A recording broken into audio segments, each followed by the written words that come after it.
오늘은 창세기 35장 1절에서 8절까지의 말씀을 함께 보도록 하겠습니다.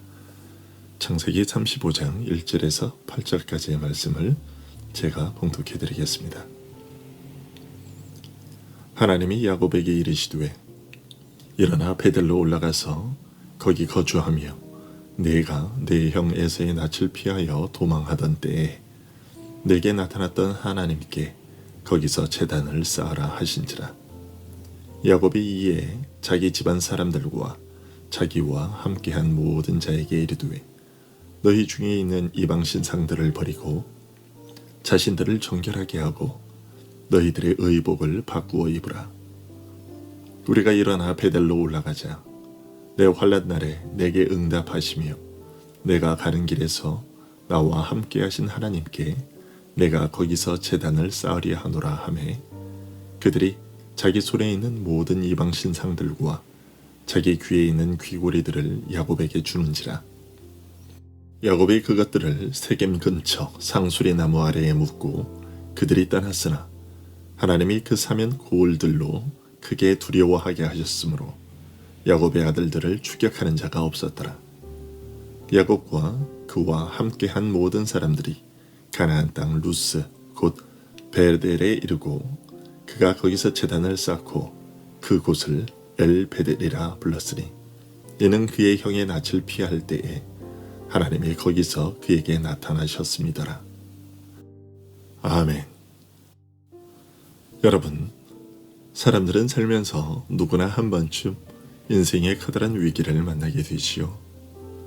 그리고 그때 사람들은 나름대로 최선을 다해 그 위기를 극복하기 위해 노력합니다. 그러나 그리스도인들은 그 위기를 극복하는 데 있어서도 비그리스도인들과는 다르게 행동해야 합니다. 그러면 우리 그리스도인들은 위기의 때에 어떤 자세를 취해야 할까요? 오늘 본문의 야곱의 모습에서 우리는 그 답을 얻을 수 있습니다. 창세기 34장에는 야곱의 가정에 불어닥친 가슴 아픈 사연과 위기가 등장합니다. 그것은 사랑스런 딸이 강간을 당하고 오빠들은 그 일에 대하여 속임수와 잔인한 살해와 노략질로 복수를 행합니다. 이 일로 말미암아 야곱은 주변 민족들의 보복에 대한 두려움에 휩싸입니다. 야곱은 이 위기에서 어떻게 탈출할 수 있었을까요? 사람들이 위기를 만났을 때 그것을 극복하기 위해 가장 먼저 취하는 행동은 원인 분석입니다. 그런데 때로는 아무리 분석해봐도 그 원인을 파악할 수 없을 때가 있습니다. 이것은 야곱도 마찬가지였을 겁니다. 야곱은 그 문제의 원인이 무엇인지 몰랐고 그저 두려움에 휩싸여 있기만 했습니다. 그때 야곱에게 그 해답을 준 것은 하나님이셨습니다.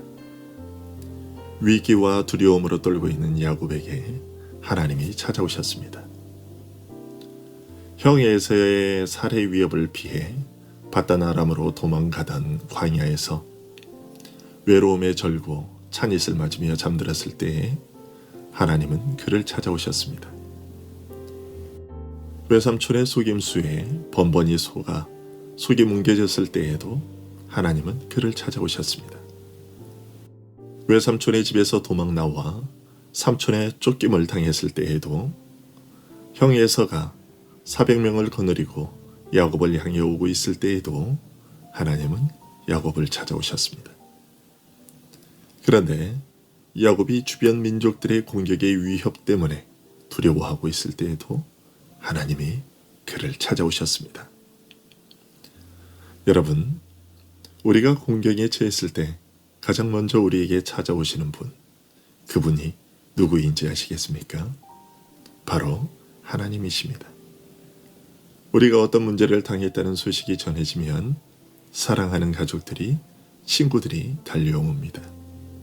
그러나 그들보다 먼저 우리를 찾아오시는 이가 우리 하나님이십니다.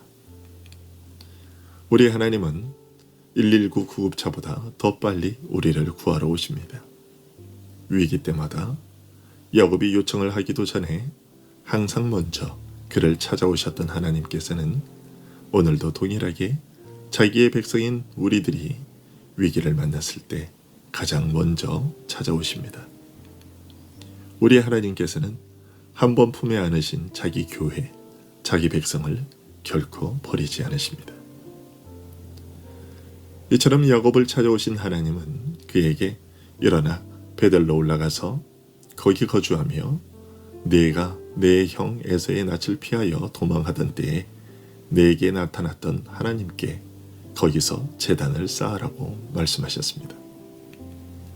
이에 야곱은 자기 집안 사람들과 자기와 함께한 모든 자에게 이방 신상들을 버리고 자신을 정결하게 하고 너희들의 의복을 바꾸어 입으라고 명령합니다. 하나님의 명령과 야곱의 말에서 우리는 야곱 가정에 닥친 위기의 원인과 해결 방법을 동시에 발견하게 됩니다. 먼저 이 말씀에서 드러난 야곱의 가정에 닥친 안타까운 일들의 발생 원인은 무엇입니까? 우상 숭배였습니다. 야곱은 하나님의 말씀을 듣고서 곧바로 이방 신상들을 버리고 자신을 정결하게 하고 의복을 바꾸어 입으라고 말했는데요.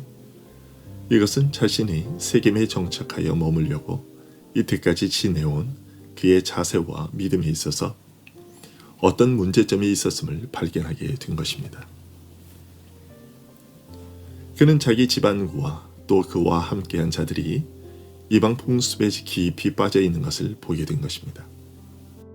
이것이 언제부터 시작됐는지는 모르겠지만 세상 풍습이 믿음과 일상생활에 이르기까지 깊이 스며들어 있었음을 보게 된 것이죠.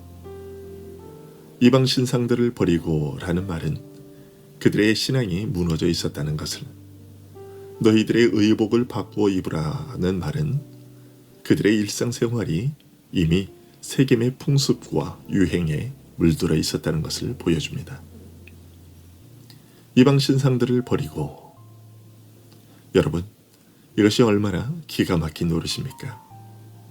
하나님을 섬긴다는 야곱의 가정에 이방 신상이 버젓이 허용되고 있었다는 것입니다. 그런데 이방 신상이 야곱의 집에 어떻게 들어오게 되었을까요?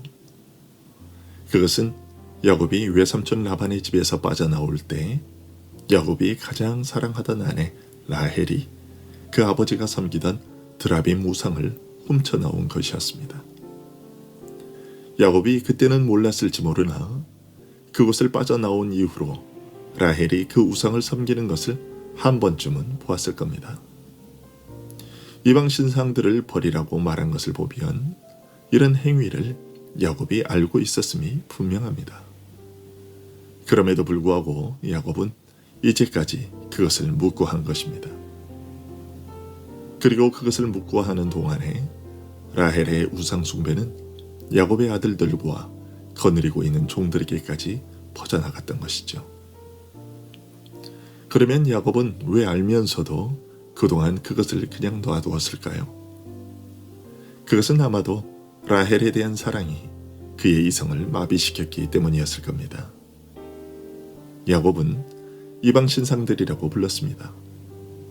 이것은 야곱이 오직 한 분이신 하나님께만 헌신해야 한다는 것을 알고 있었음을 보여줍니다. 그럼에도 불구하고 이제껏 야곱은 자기 집안에서 행해지는 우상 숭배를 방치했던 것이죠. 하나님께서는 우상을 그에게 허락하신 일이 없는데 야곱은 자기 집에 우상을 허용해 드렸던 것입니다. 아내에 대한 사랑 때문에 말이지요. 야곱은 자신의 태만 때문에 집안이 이 지경이 되었다는 것을 깨닫고 고백하고 있는 것입니다. 여러분, 인간에 대한 사랑이 하나님에 대한 사랑보다 커져갈 때 우리들은 언제든지 이와 같은 실수를 범하게 됩니다. 자식들에 대한 사랑이 하나님에 대한 사랑보다 커질 때 자녀들의 마음속에 세상에 대한 욕심이라는 우상이 그 자리를 꿰차게 되고 그렇게 세상의 풍습과 유혹에 물들어 살게 만들어버리고 마는 것이죠. 마태복음 10장 36절에서 38절까지 말씀에서 주님께서는 이와 같이 말씀하셨습니다. 사람의 원수가 자기 집안 식구리라.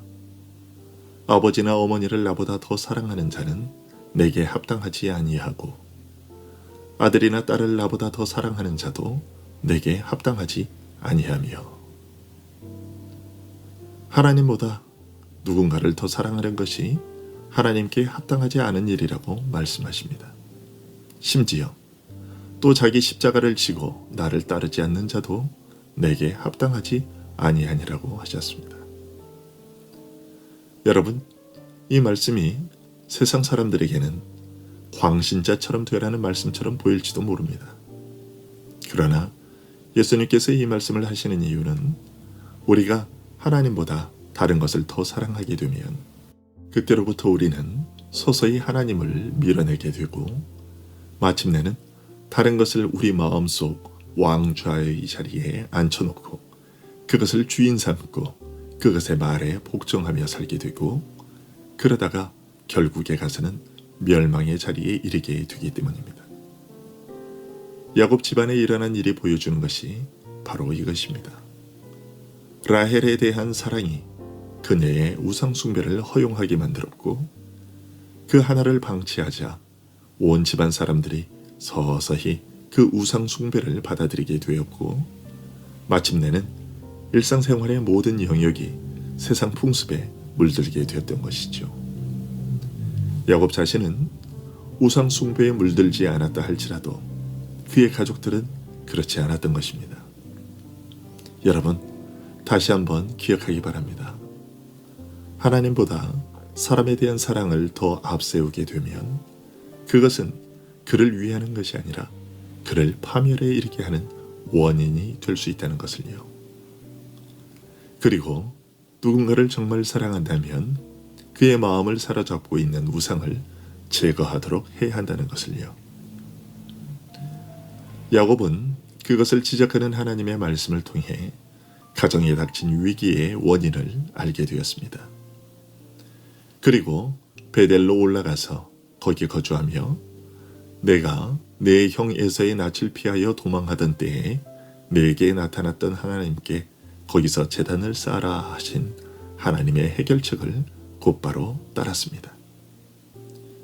여기서 우리는 우리 삶의 문제를 해결하는 가장 중요한 해법이 무엇인지를 깨닫게 됩니다.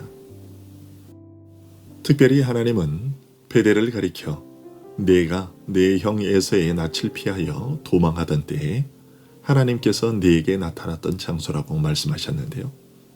이 말씀은 우리 삶의 해법이 무엇인지 더욱 분명히 보여줍니다. 그것은 하나님의 집에 거하는 것입니다. 야곱의 인생 중에서 가장 처음 만났던 위기는 형 에서를 속이고 장자의 축복을 가로챈 일로 형의 살해 위협을 받을 때였습니다. 그 일로 야곱은 바단 아람의 외삼촌 집으로 피신해야만 했고 풍찬 노숙을 해야만 했습니다. 그러나 하나님은 그 밤에 그에게 천사들이 오르락내리락 하는 환상을 보여주셨고 야곱은 자신이 하나님의 집에 하나님의 품에 거하고 있었음을 깨달았습니다. 그리고 하나님의 보호하심의 약속을 믿고 하나님을 자신의 하나님으로 삼겠다고 서원했습니다. 하나님은 바로 그때를 상기해보라고 말씀하시는 것입니다. 풍찬 노숙을 할 그때에 너는 혼자라고 생각했고 내가 멀리 있다고 생각했겠지만 사실은 내가 너와 함께하고 있으며 너를 지키고 있다는 것을 보여주지 않았느냐. 그때와 같이 지금도 나는 너를 지키고 있으며 네가 마음 편히 안식할 수 있는 곳은 내 집, 내 품이란다. 베델로 올라가서 거기 거주하며 라는 말씀이 의미하는 것이 이것입니다. 여러분, 문제를 만난 우리가 거할 곳은 세겜이 아니라 베델입니다. 아니, 우리가 베델이 아닌 세겜에 거주하기 때문에 문제가 발생하는 것입니다. 이방신과 그 풍습에 물든 세겜이 문제를 만나는 곳이라면 하나님의 집은 문제가 해결되는 곳입니다. 하나님은 바로 그것을 깨닫게 하신 것이죠. 하나님께서 야곱에게 베델로 올라가라 하신 말씀에서 야곱은 그것을 깨달은 것입니다. 이에 야곱은 식솔들 모두에게 이방 신상들과 귀걸이를 야곱에게 내놓게 하였고 그것들을 세겜의 상수리나무 아래에 묻었습니다. 아직도 정리되지 않은 옛 부패한 사람을 묻어 장사한 것이죠. 더불어 가족들도 자신들의 잘못된 믿음의 자세를 고치고 그곳을 떠나 야곱을 따라 나섰습니다. 이처럼 그들이 회개하고 하나님의 명령에 따라 베들로 떠나게 되었을 때 그들에게 닥쳤던 위기들은 사라지게 되었습니다. 여러분, 위기의 때를 만나셨습니까? 그러면 지금 여러분 앞에 하나님이 찾아와 계시다는 것을 먼저 기억하십시오. 그리고 하나님과의 관계를 멀어지게 했던 것들은 혹이 없는지 살펴보고 그것들을 제하여 버리십시오. 그리고 하나님의 품만이 하나님의 집에 거할 때만이 비로소 우리의 안전이 보장된다는 것을 깨닫고 그 피난처로 발걸음을 옮기는 여러분이 되기를 바랍니다. 오늘 하루를 살아가는 데 있어서 우리 인생을 살아가는 데 있어서 부디 하나님의 품보다 더 안전한 곳은 없다는 사실을 기억하고 그 품에 거하는 우리 모두가 될 수 있기를 소원합니다. 기도하겠습니다.